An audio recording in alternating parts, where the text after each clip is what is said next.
script that you did not write sound absolutely 100% real. Because that's what makes the character relatable, that's what makes the plot interesting, that's what draws you into the game, is when you get invested in the game. And honest acting, true acting, is what does that better than anything else. So if you do voices, great, if you do accents, great. But taking acting classes and learning how to make dialogue sound like real life, that is probably the most important thing.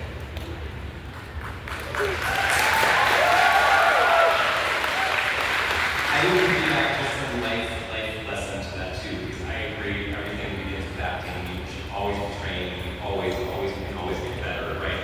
But also remember for me, three things, these are the keys to being a performer, but these are the keys to life. If you remember these, I promise you'll be a good human being. The first is be kind. Be kind to every single person that you come across.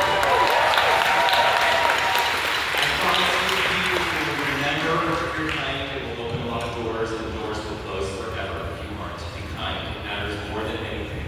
The second thing, performers in general, we are all super lazy. We wait till the last second to prepare. We hope it all works out in the end, right? If you are not lazy, there's a lot of work to be had. And remember, if you're prepared, guys, that frees up the I don't know what I'm doing nerves. You can't do anything about those, right? But if you're prepared, you should lay up. Remember, performers are lazy, don't be lazy. And then when you get your moment in the sun, hear me, there is no one in this world special like you. So be fearless.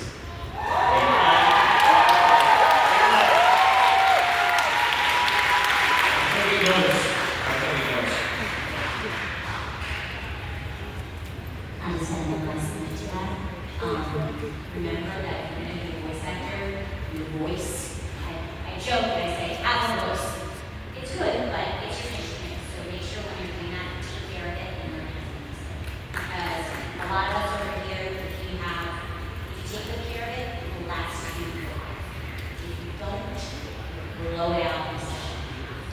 And I've known people who have lost their voice, who have not done that for yourself. Like, I mean, treat yourself like something that needs to be taken care of and learn how to use it.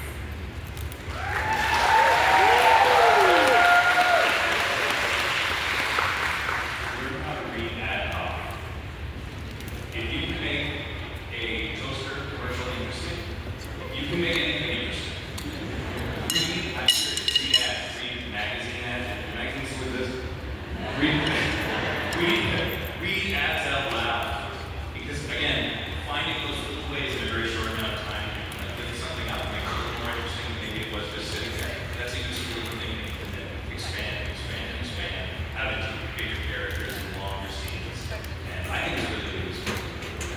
Plus, there's a lot of voice work that is commercial work. It's not all just animation video games. Yeah, ad hoc.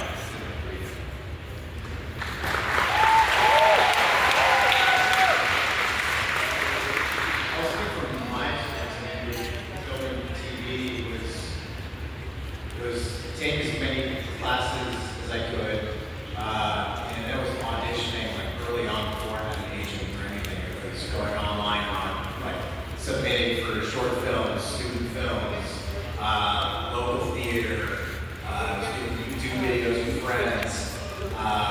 It was just whatever I could do to be creative and There's empty seats all around. Over here to the there's side. also background work on set to learn what that was like, and the kind of the craft element of it, you know. And then with voice, it was just, you know, I was very fortunate to have a dear friend of mine who had a lot of experience, and you know, noticed that there was a quality that I had, and was like, I want you to come and sit in on my classes, and I just went.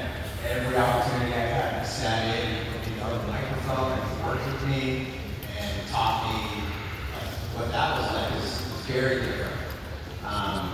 And then that was also doing kind of like something called all up, or you know, it's called something else too.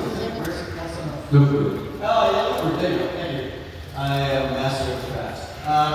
But yeah, it was doing Loop and wall up, which is kind of like background work for voice, and learned a lot by doing that. So there's so many avenues for you to learn the craft, and I think most importantly was therapy and mental health and learning as much about myself as I could and working with trauma. It was only then just I walking into the room and not a caricature of myself, or some sort of walking over the wall up. And that was the most authentic. That's when I started to become more authentic. Very easy. Piggyback a little bit on what we was talking about just now. There are so many different ways to express yourself artistically, and wanting to be a voice actor is great, but don't close yourself off to that because there are so many other things. There's the on-camera, there's stage, and there's stunt people. There's so many different avenues that don't let tunnel vision, say I just want to be a voice actor, because a door may open to you when you're on the path to becoming a voice actor, and you may find that that's where your strength is, and you never even realize it. I never intended to be a voice actor. It's not something that I was going after. But the door opened, and I went, oh, what's in there? And it turned out that I had an affinity. So, don't let your objective make you short-sighted, because there are so many wonderful ways to express yourself. I mean, go for what you want, and then stay away. Also, have fun. All of this, classes and learning about yourself and being prepared, absolutely. But you have to have fun if you want to be successful, because you could be the most successful voice actor in the world, but if you're not having fun, it's not worth it. I also think, to piggyback on what Kurt was saying, art is art is art. So don't even stop at the performance art. Write poems, write a song, pick up a guitar, fail. Because I promise you will do nothing but learn from that failure. We all failed way more than we've succeeded, except for Jason, because he's just like a different guy. If you see his biceps, he doesn't even work out, he's just naturally beautiful. But just know that in life, failure is only negative if you make it negative. I mean, failure is the most positive thing, because you can just take life lessons from that failure and learn how to be better.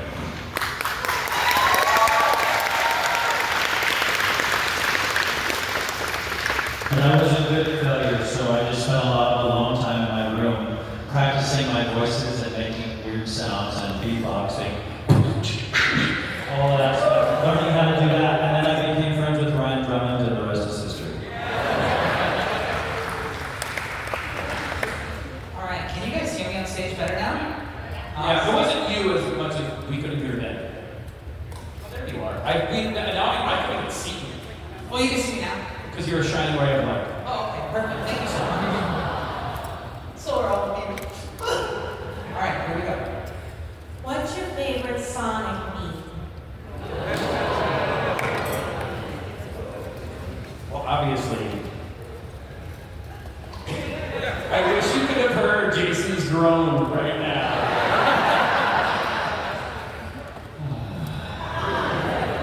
I feel blessed to be a meme. A line that was a throwaway line. I maybe recorded it once. It was never meant to be anything. 06's glitches made it a meme. So my favorite meme is, it's no use!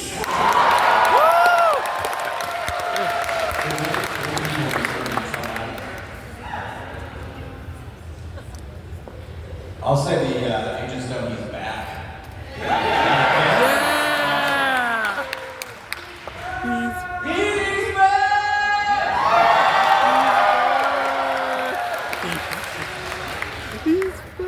Jason's here. Is this thing on? Go on. They're air shoes.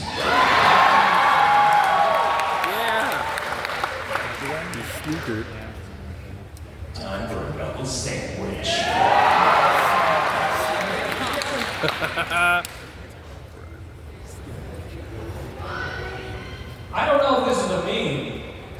But I wish you could hear Pink Color right now. I don't know. Honestly, I don't know if this is me, but I like the mashup someone did of my condom commercial and the Sonic voice. Person last year, and he really thought I was gonna be mad at him. I was like, that's the funniest thing I've ever seen. Can you do it for us? I think I have a special guest to come up with me, Jason.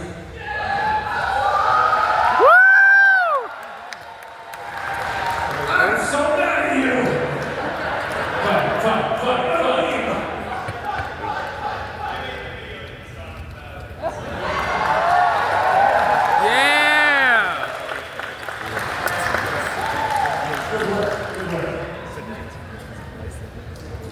And my favorite queen is Shadow. I love Latinos.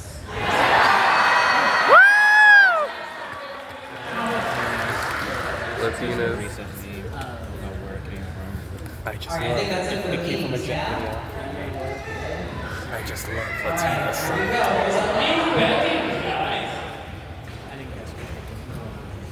I like the Latino line as well. Yeah. Because I do love Latinas.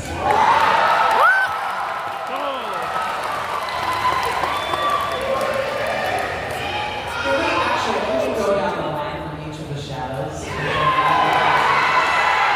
Yes. Oh, perfect. Why are you going to Mexico?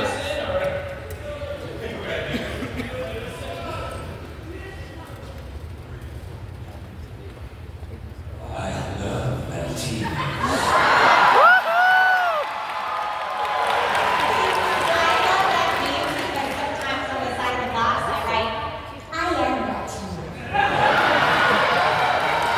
Yeah. Thank you for making history. Hello there, folks. I've got a hypothetical for you. I was wondering, if every single voice of Sonic the Hedgehog, that is, Jaleel White, Ryan Drummond, Jason Griffith, Roger Craig Smith, Ben Schwartz, and Devin Mack, if they all went to a buffet together, but there was only one chili dog left, Devin would never take it because he's too Canadian. Because he's vegan. So that was me. I would totally get that chili dog. Let me tell you why. Because I don't know if you guys know this, but the chili dog with mustard and onions is called Coney dog. The Coney dog was actually originated in Detroit, Michigan, where I'm from. So the original Karos family from Greece that created the Coney dog is actually a good friend of mine. And so every time I go home to Detroit, I go stop in and Chris Karos at American Coney on Lafayette Street in Detroit and have myself an authentic chili Coney dog. So.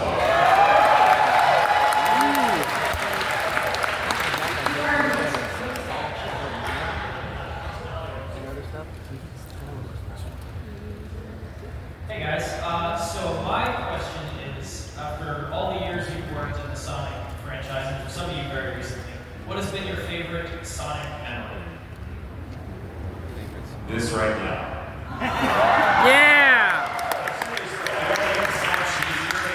But seriously, I mean, a common question that we probably all get asked, I know I do, is like, what's the best part about being Shadow, Sonic, whatever. And I always say, listen, I don't mean to sound like a Hallmark card, but it's this. Like meeting everybody and having this franchise in common and having common ground with everybody over the love of these characters and this franchise, this is the coolest thing about the job. Even more so than recording the games, or I don't know, speak for Lee, but maybe being in the movie too. It's like, this is the coolest part, right? We're not Jim Carrey, so That's true. second coolest. That's also true. That might be a close second, but meeting you guys is the coolest thing, it really is.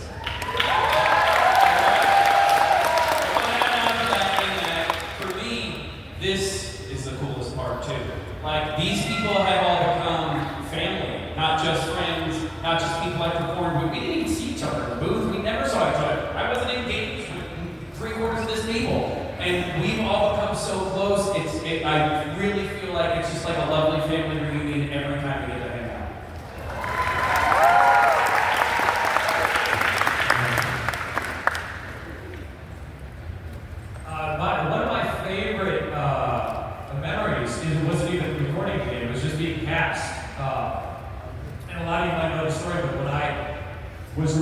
past, I was working at my agency's office, and my agent was out at a talent convention, and I ended up answering the call from 4Kids when they called to book me, and they didn't know it was me. So I answered the call. They said, "This is 4Kids. Jason Griffith came in to audition for us," and I thought, "Oh great, I'm going to hear the rejection firsthand." And they said, "Oh, we'd like to book him on Wednesday for the role of Sonic the Hedgehog," and I almost fell out of the chair.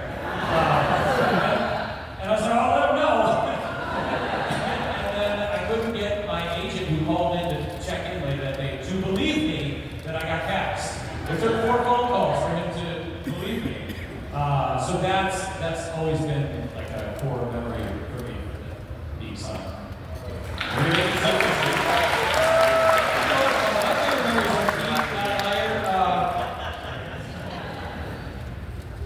I'm gonna answer just because I can tell you one, actually the recording process. Because I agree, to me, I just started doing appearances in April, and this is epic. You are all epic, truly, truly, and to get to become friends and know these beautiful human beings next to me, and to get to hear your stories at panels, it's so beautiful, and to get to hear your stories when we meet you is so beautiful.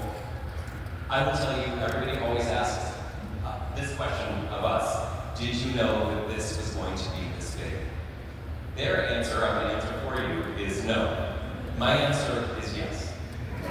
I knew, because we were part of it at such an early stage, that all of the Japanese team flew in from Japan.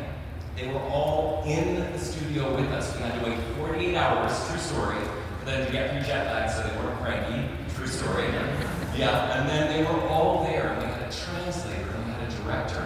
Every time I got in that booth, every hair on my arm stood up, I knew that we were going to be part of something bigger than all of us. And look at this, all these years later, we are part of something so beautiful, this beautiful Sonic community. And we feel love, we love being a part of it, and we love all of you so, so much. I hope you feel that, because it's true.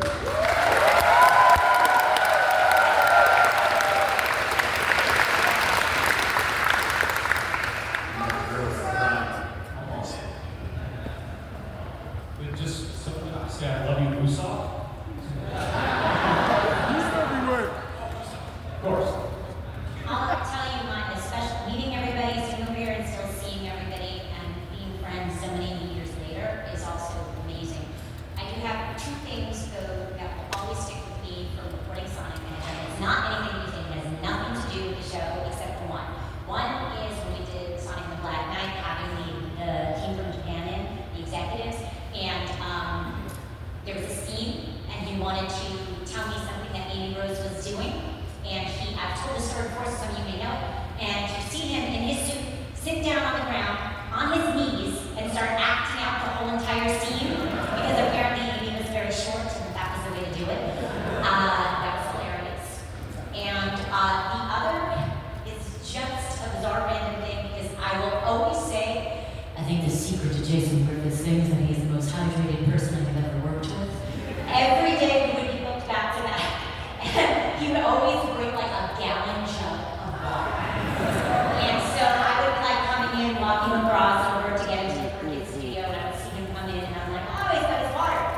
So one day, he doesn't have his water jug. And I'm falling behind him, so like I go up and I'm like, hey, where's your water? Right? And Adrian Grenier turns around.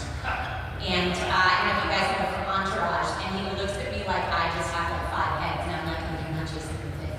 And then I just walked away. I think you used to look a lot like him. Yes, the curly hair in the back, yeah. Now you look like that. Yeah. It is what I thought. Thanks. Yeah, that's a tough one for me, because there have been so many moments on the journey with Sonic for me that are like major, like memory milestone moments. But I think it was just initially in the casting, right? So, you know, in the pursuit of my career, it was a Paramount Pictures film, which is a huge studio, and that was like a major, like, holy shit moment. And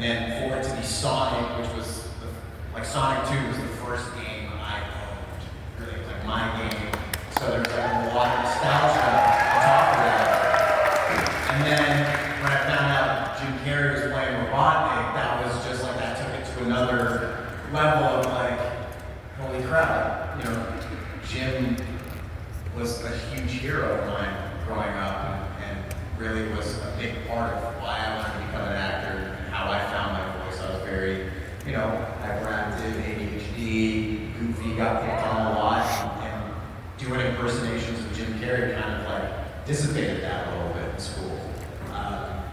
And then it was the shooting process and seeing how much everybody cared about Sonic on that team, like our producers, the writers, our director, Jim. And then once it came out, the fan response to Agent Stone was just incredible. Like I never, ever expected anything like that. And to see how much all of you spoke up for that character to the point where the team listened and started to think about Agent Stone more.